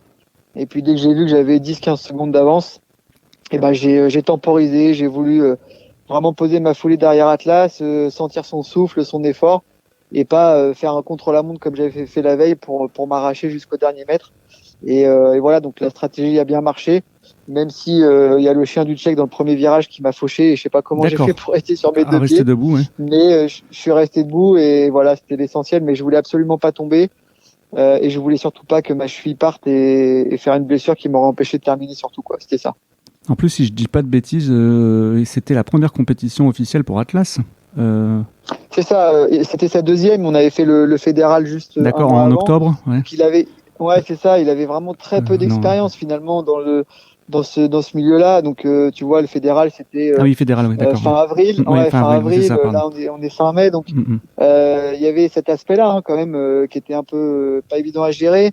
On a des chiens qui ont un peu discuté en course. Il fallait être sûr qu'ils soient pas perturbés par tout ça. Donc il a vraiment été exemplaire, et vraiment la médaille c'est la sienne. Si lui il avait pas fait ce boulot-là, crois-moi, on n'aurait pas fait ce résultat. Donc je suis vraiment fier de lui, et c'est vraiment lui qui m'a apporté toutes ces émotions, et la confiance partagée quand elle se concrétise comme ça, elle est ancrée à vie, quoi. Voilà, elle est vraiment ancrée à vie. Moi, c'est vraiment ce que je retiens. Tu crois que Phoenix, il est fier de vous, de là-haut? Ouais, je peux t'assurer que je l'ai eu en tête. Alors au départ, j'étais concentré sur autre chose, mais je peux t'assurer que le dimanche, quand on a pris un peu notre envol avec Atlas, il était avec nous, et vraiment, je voulais passer la ligne d'arrivée en pensant à lui, et j'ai fait un geste pour montrer que voilà, je l'ai vu. Il était dans notre cœur, ça c'est sûr, et oui, je l'ai dit sur le podium, je l'ai dit juste après la Marseillaise. Vraiment, il y a du Phoenix dans ce Atlas, et il m'a refait vivre aussi les années Phoenix. Donc la boucle est magnifiquement bouclée, quoi. Je pouvais vraiment pas espérer mieux. Tu sais, le vendredi, on a appris qu'il y avait un changement par rapport à la distance suite aux conditions climatiques. Il me semble, je sais plus combien c'était le parcours initial. C'était 5-5 et c'est passé à 3-8. 3-8, ok. Par rapport aux préparations, j'imagine que quand tu fais une stratégie de course, tu pars sur la distance initiale, à savoir 5-5. Est-ce que ça va modifier des choses par rapport au comportement ? Ouais, ça va modifier des choses dans la stratégie et dans l'engagement. Là, il y avait vraiment plus beaucoup de gestion. Quand j'ai repéré le parcours, donc le vendredi soir, j'y suis retourné. Il se découpait en 3 parties simples. Il y avait 1200 mètres de montée, 1200 mètres de plat et globalement, 1200 mètres de faux plat descendant, etc. Moi, je savais très bien comment j'allais gérer mon effort. J'allais mettre 2,5 km au rupteur et puis après, j'allais profiter un peu de la descente et de la biomécanique pour finir avec l'énergie qui me restait et puis faire un sprint final comme il fallait. Et voilà, j'ai respecté la stratégie à la lettre. Atlas m'a bien accompagné dans tous ses efforts. Mais évidemment, si on avait fait la course de 5-5, la stratégie aurait été radicalement différente. Ouais, ça aurait changé. Toutes les difficultés étaient sur une grosse partie des difficultés étaient sur le kilomètre 8 qu'on n'a pas fait. Donc évidemment, il fallait s'adapter. Mais moi, j'ai toujours fait avec les règles qu'on me proposait. J'ai trouvé que la décision était assez juste. Voilà, tout est discutable, mais j'ai trouvé que c'était judicieux d'agir avec ce principe de précaution. Et on a vu que le dimanche, on a bien fait. C'est ce que j'allais dire. Parce qu'il a dit que c'est chaud. C'était chaud, humide, ce qui n'est pas les conditions optimales. On aurait pu mettre les chiens en difficulté. Il faut vraiment que le bien-être du chien soit au cœur de notre pratique. Prioritaire. Et ne passe surtout jamais après la performance. Donc, belle décision des juges, je trouve. Oui, tout à fait.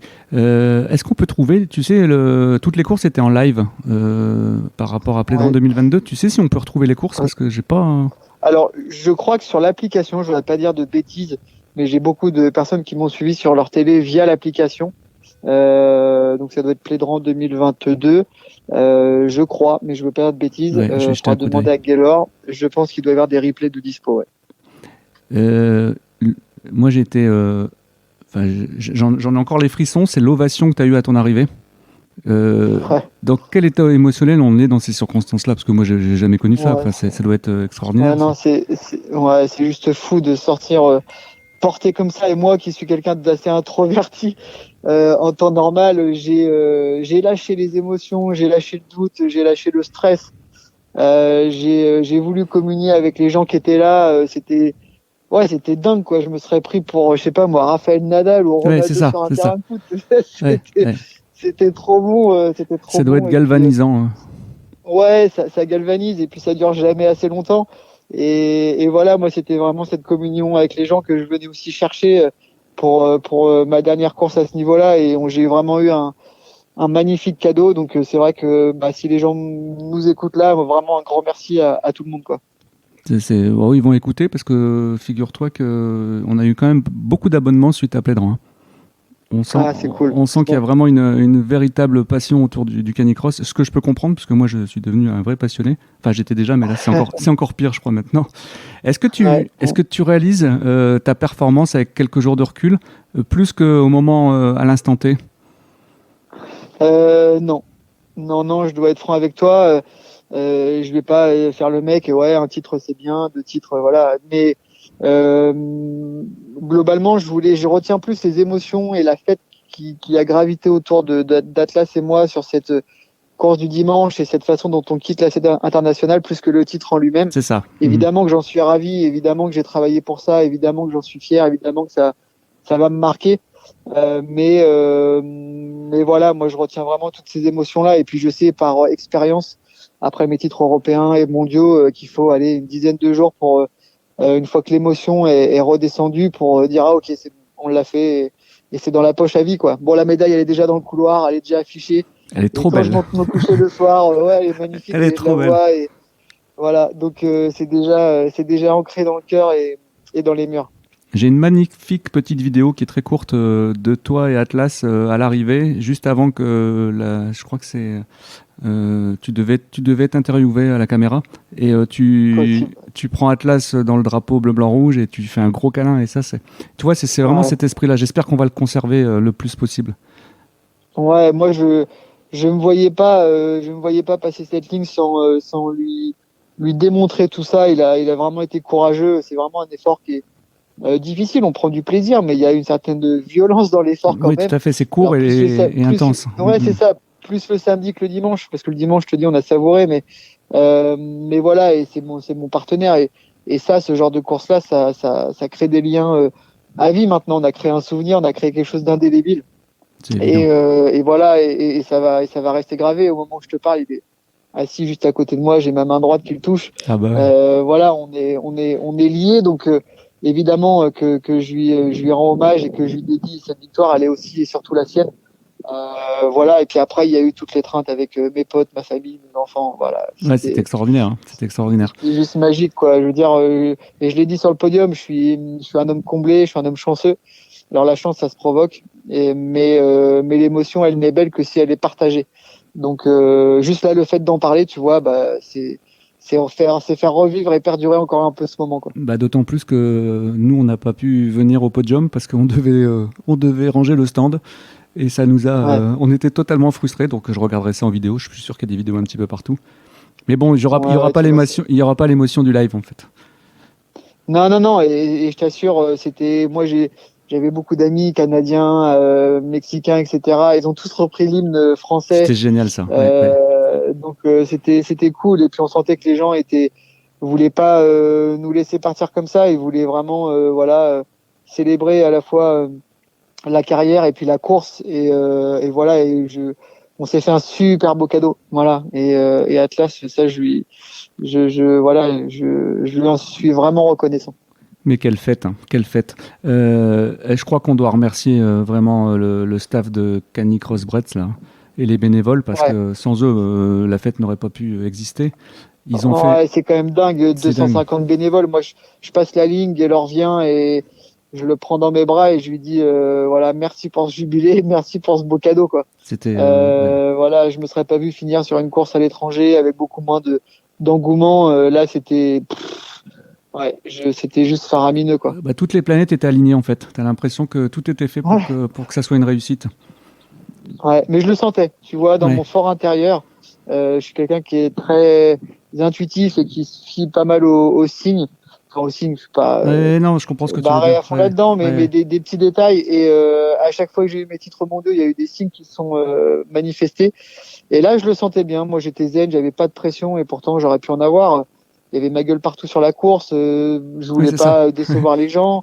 Voilà, donc il fallait absolument pas penser à ça, il fallait penser que à la bienveillance des gens qui étaient là et qui voulaient vivre l'instant, et oui, tout était bien aligné, à la fois pour l'organisation, pour la météo, voilà, ça s'est vraiment très bien passé, quoi. Et je suis ravi pour eux, c'est mérité.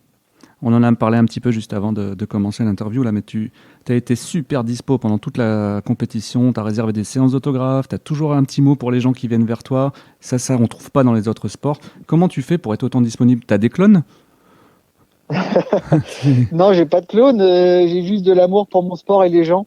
On est quand même dans un petit sport, il faut remettre l'église au cœur du village, et voilà, tous les gamins, j'ai passé des heures, à faire des dédicaces, mais peut-être que c'est les futurs champions de demain, ou des futurs pratiquants. Et peut-être que ça va leur donner la flamme. Mais oui, il faut toujours accorder du temps aux gens. Qui sommes-nous pour penser qu'on n'a pas de temps pour les autres ? La vie, c'est les autres, hein. Donc il faut prendre ce temps. C'est vrai que le samedi, j'aurais bien aimé récupérer ou mettre mes jambes en l'air, mais voilà, les 3-4 heures debout, on valait largement le temps, quoi. Donc et puis les gens te renvoient tellement d'énergie que finalement, le lendemain, c'est peut-être eux aussi qui m'ont fait gagner. J'ai été impressionné de ta concentration avant la course. Tu étais totalement enfermé dans ta bulle. Je ne sais même pas si tu as vu ce qui se passait autour de toi pendant ces 5-10 minutes avant la compétition. Non, c'est incroyable. Je vois rien. À partir du moment où Atlas a le harnais, je vois plus rien de ce qu'il y a autour. Je visualise uniquement ma course, ce qu'on doit faire, la façon dont je dois gérer mon effort. Et c'est tout. Et j'ai vu à aucun moment j'ai vu les spectateurs, j'ai vu le monde. C'est quand je revois les vidéos après que je mesure. Ouais. Mais non, je suis hermétique à ce qui se passe à l'extérieur, totalement. C'est fou tu vois, cette particularité d'être autant ouvert et autant fermé avant la course. Et c'est ce qui fait aussi d'un champion, hein, c'est d'être capable à un moment de se concentrer sur l'effort, quoi. Ouais, de switcher. Alors moi, c'est vrai que j'ai cette faculté-là dans tout ce que je fais. J'arrive à faire les choses pleinement et à occulter tout le reste. Ça se travaille, je fais beaucoup de sophrologie, beaucoup de préparation mentale, de visualisation mentale. Ouais. Voilà, tout ça c'est vraiment des détails mais qui font réellement la différence, et à pas perdre ses moyens quand les choses surtout ne se passent pas comme prévu. Bon, maintenant Anthony, j'ai une grande question.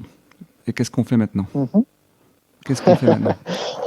Là maintenant, je vais soigner mon pied qui est un petit peu blessé, c'est la première chose.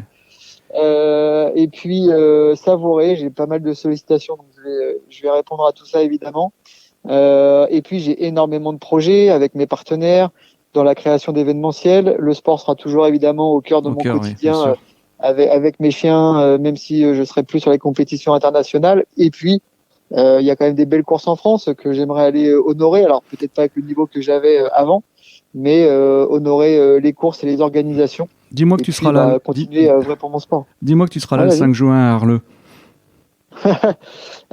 C'est inscrit. Alors j'ai peut-être un déplacement à l'étranger, mais si jamais il n'est pas maintenu, il y a des chances que je sois à Arleux et je pense en cani VTT. Voilà.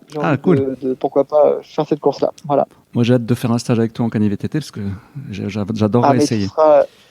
Tu seras le bienvenu. J'en ai pas mal en Belgique, dans le Nord, chez moi aussi là au mois de juin. J'en ai un peu partout, tu vois, je repars dans l'Est de la France le week-end prochain, donc tu seras le bienvenu. Si tu as 2 minutes, le 7 et 8 mai chez les Dogs en Ille-et-Vilaine, le 14-15 mai à Metz, le 21-22 mai à Caen, le 18-19 juillet à Angers, le 25-26 chez toi, à Grande Vente. C'est ça, exactement. Le 16-17 juillet en brigade cynophile, alors ça j'ai dit tiens, qu'est-ce que c'est ? Ouais, en fait, c'est une unité de formation pour les chiens. D'accord. Qui veulent les initier aussi au canicross, donc c'est ouvert à tout le monde. Mais on va découvrir aussi encore un nouvel univers qui est aussi celui de la recherche et du sauvetage. C'est génial. Et évidemment, pour tous ces chiens-là, il faut qu'il y ait du sport et que ce soit des chiens athlétiques. Et le canicross est un bon outil pour travailler avec les chiens. Bah, tu vois, je découvre, si je pouvais être là, j'adorerais voir ça. Le 16 juillet, tu es au Havre. Le 1 et 2 octobre à Chambon-la-Forêt dans le Loiret. Le 8-9 octobre à Chastres en Belgique. Et enfin le 25-26 novembre chez les Canibargeaux à Saint-Jean-de-Mont. Eh ben dis donc, ça va ? C'est ça. Et j'en ai d'autres prévus, notamment à Tenerife, sur les 3 îles de Tenerife. Ah oui, tant qu'à faire. Voilà, donc il y a pas mal de choses qui vont bouger. Et donc voilà, ça va être sympa, mais sur mon site, effectivement, il y a toutes les infos pour ceux qui veulent. Voilà, donc je remettrai le lien, comme ça, ceux qui veulent soit organiser, soit participer, ils pourront me contacter, je pense. Encore merci, encore merci. De toute façon, il suffit de t'envoyer un message et t'es tout le temps dispo. Donc, merci à toi, parce que le plaisir, encore une fois, il est vraiment partagé. Et nous, on a cette quantité d'émotions quand on voit aussi l'émotion qu'on procure aux gens. Ouais, ça fait du bien. Et tu fais partie de ces gens passionnés qui aident aussi à communiquer autour de notre sport. Donc voilà, il n'y a pas de merci qui tienne. C'est un échange évidemment de bons procédés entre passionnés et que ça dure longtemps. Merci à toi. Et bonne continuation. Merci, ciao. Voici qui clôture ce 6e épisode de Dog ADN sur le Canicross de Plédran 2022. Nous vous préparons un épisode spécial sur le mantrailing, l'entraînement des chiens à la recherche des personnes disparues. En attendant, vous pouvez nous suivre sur les réseaux sociaux, Instagram et Facebook. Nous vous souhaitons une excellente journée et des grosses caresses à vos toutous.